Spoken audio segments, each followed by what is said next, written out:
Okay, hello everyone. I'm JongHyun from Passwordless Alliance.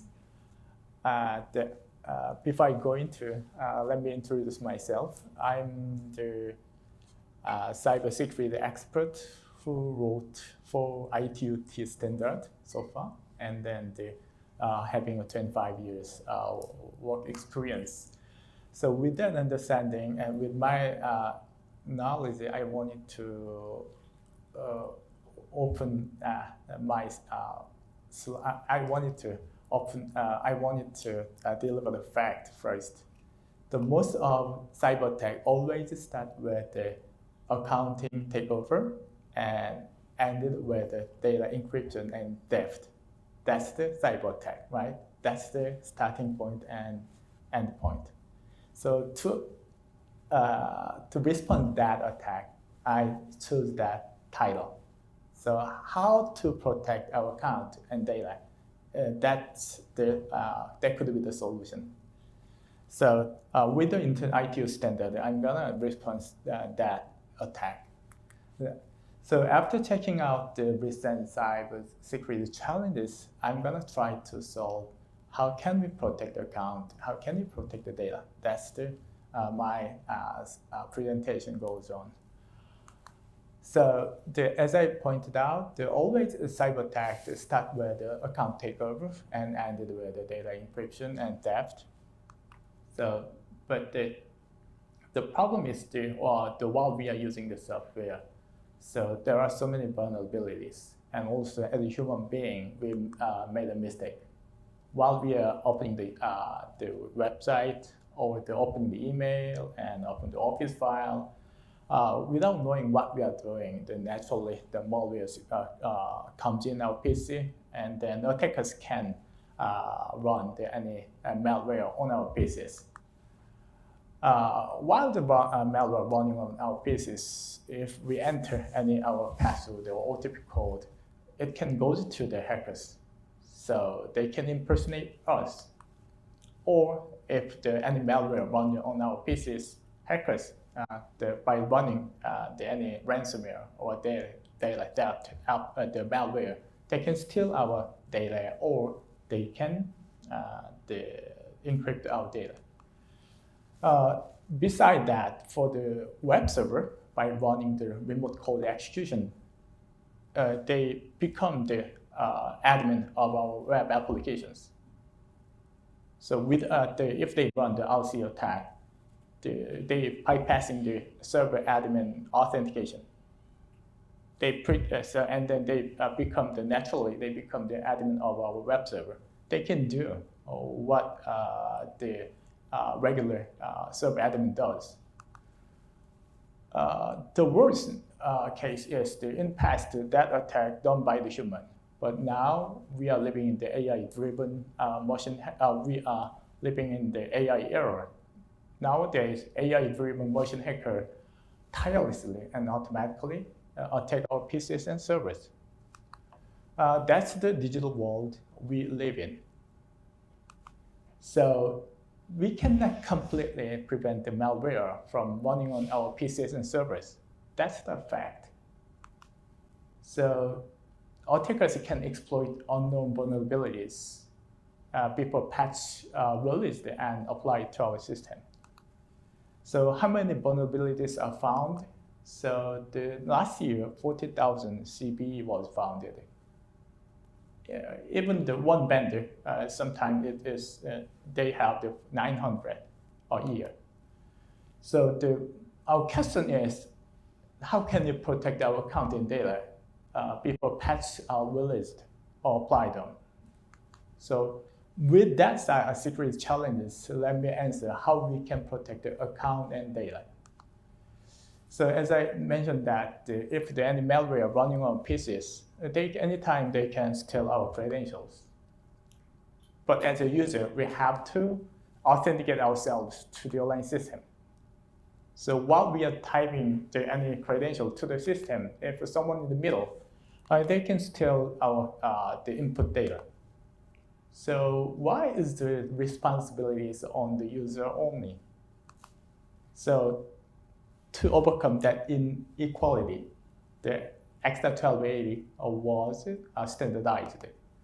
The key concept of this international standard is shift the responsibility from the user to the online system.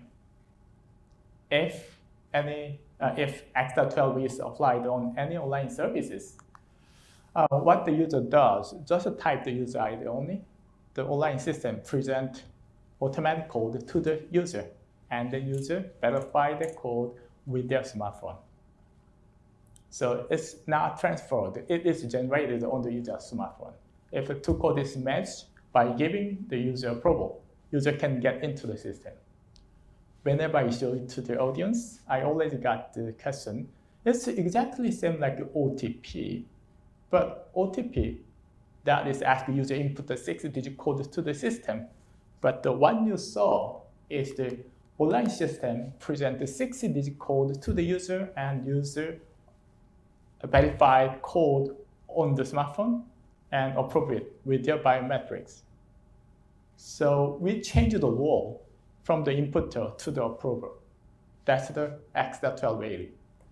So it can work on the mobile app. Instead of typing the password on the app, we make the app present the automatic code to the user, and then user can verify the code on another app. Not only for that, when we go to the office, instead of typing the password to the Windows, we make the Windows present the automatic code to the user, and then user verify the code on their smartphone with their biometrics. And not only for that, it also works in the Linux. Inside of Linux, so far, as a system admin, we have to input our credentials to the Linux. But as you can see that, we make the Linux system present their automatic code to the user, and user can verify that. By doing so, from the user standpoint, we can get rid of the vulnerability. And then we can verify where we are connected with always. And it is easy to apply on by adding the authentication server to the legacy system. We can distribute this system.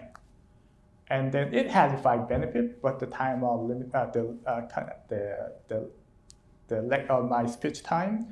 So let me introduce the 3 benefits. This technology is phishing-free authentication technology. The reason is, so existing attack relying on user input. However, as you saw that, it is output-based authentication from the system to the user. And then once the user sees that code, by comparing that code one on the smartphone, and then if the user approves with the biometrics, the user, the authentication code goes back to the server. It is signed by the private key on the user smartphone. So because of that, it is mutual authentication. So traditionally, the server authentication and user authentication was separated. One user, this is the mutual authentication is done within one single touch. So, and this is the most cost-effective biometric authentication technology. The reason is the traditional biometric authentication technology, when you use FIDO or passkey, whatever it is relying on the embedded authentication technology. So because of that, each device have to have a biometric sensor. It needs a cost. When we use a smartphone, always the smartphone has a biometric sensor. But when we use a laptop, expensive laptop could have a biometric sensor. But the regular one doesn't have. And then when we use a desktop at the office, if there is no biometric sensor, we have to plug in the USB-based biometric sensor. It needs a cost. But by applying XR1280, without having, we can use the user device, any user devices, if it has a screen. By presenting the automatic code from the devices without having a biometric sensor, we can authorize the transaction with a biometric sensor on our smartphone. So because of that, it reduced a lot of cost. So let me play the one more video clip. So at the ATM, it's one of the IoT device. So at the ATM, instead of typing the PIN code, we make the ATM present the automatic code to the user, and the user can verify the code on their smartphone. As you can see that without adding the biometric sensor on the ATM, we can authorize and we can authenticate the user simultaneously. So it works very well on the AI. The reason is, as you notice that we can distinguish who is a real genuine AI service by applying X.1280, as what we saw before, and it is also work in the AI agent. The AI agent that is simply on behalf of the user. It handled a lot of job, but to make them work, we have to hand over our key to the agent. We have to give our password to the AI agent. That's the problem. So some of you here might wondering, shouldn't I share our key to the AI? Or is the password I entered is it really safe? In the future, if the AI betray us, we may be in a very dangerous situation. Instead of hand over our key by applying the X.1280 to the online system, while we make the AI agent work on behalf of us, we can keep our control. So let me play one more video clip. That I already I entered the prompt to the ChatGPT AI agent to log in passwordlessly and then do the job for me. And then, as you can see, that AI agent bring the automatic code, and then I approve it with my smartphone. I'm not losing my control while I'm using the AI agent. And then, as you can see, that AI agent worked it well for me. Yeah, by shifting the responsibility from the user to the online system, we can make our life easier and convenient and cost economically. Yeah, that's the X.1280. So it is already used in #1 housing bank and commercial bank and national security research institutions and so many national railroad system as well. So the editor of the X.1280, we formed the Passwordless Alliance to distribute this technology, to the world free of charge. We provide this software to all B2C online services on the globe. It's a free software, it's a free education. Anyone can download, and if they apply this technology to their B2C website, they can get rid of the user password. As an independent organization, we are invited as an innovative organization in WSIS, and then in there, the French company and Ecuador government organization, they spoke about the Passwordless Alliance, how they changed their society and existing system. And then they sent me the appreciation letter and gold plate. That's the first answer, how we can protect the account with the international standard. And then let me move on to how to protect the data.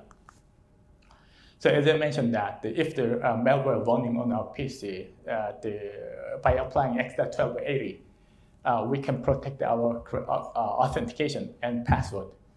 However, our PC and server keep having a vulnerability. So because of that, if a attacker penetrate our PC, they can keep run the malware, and then that malware can steal our data, and they can keep encrypt our data.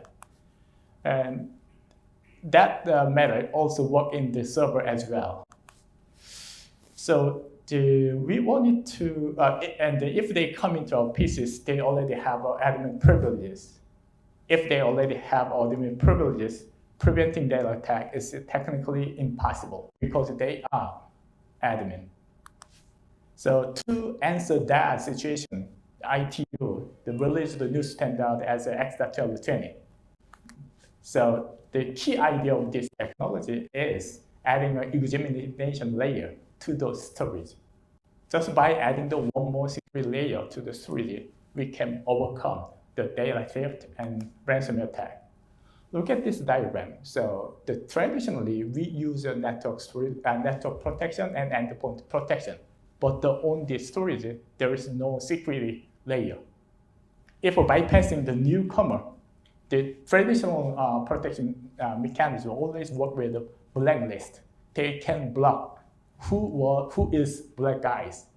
But if the newcomer comes in and if they bypassing the existing security measure, in that case, the data in the storage can be encrypted or fished out or breached out.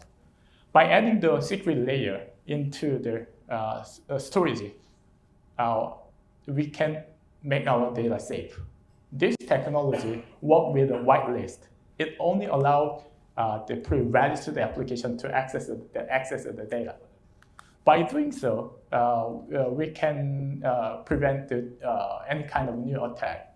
So because, as you can see the diagram, the host can be the PC or server. Instead of mounting the storage directly to our PC and server by placing the file server in the middle, and then the registered application in there.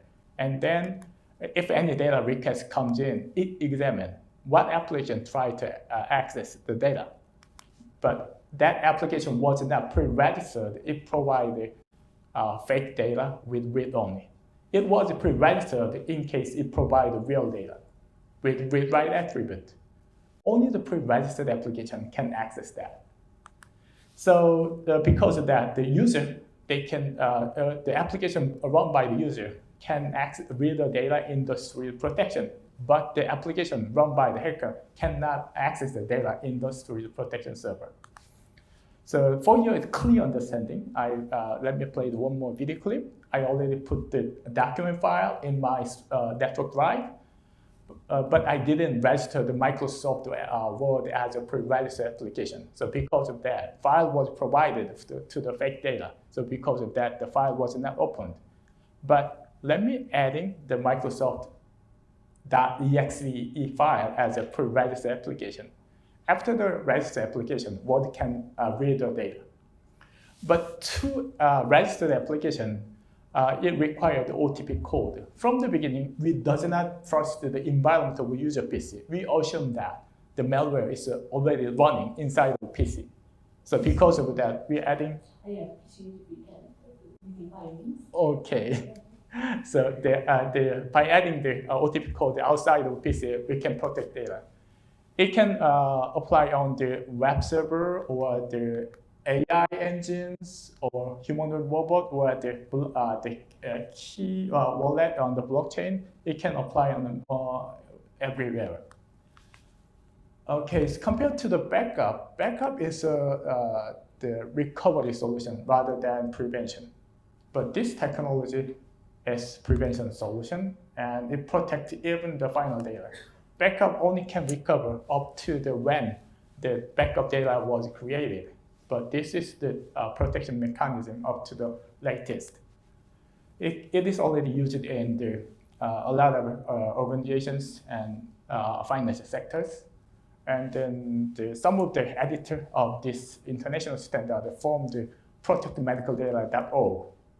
So if you go there, you can download the free software only for the medical institutions. The reason we formed this organization is the medical institutions was the first target by the attackers. Yeah, so we wanted to contribute to society. Okay, let me summarize up.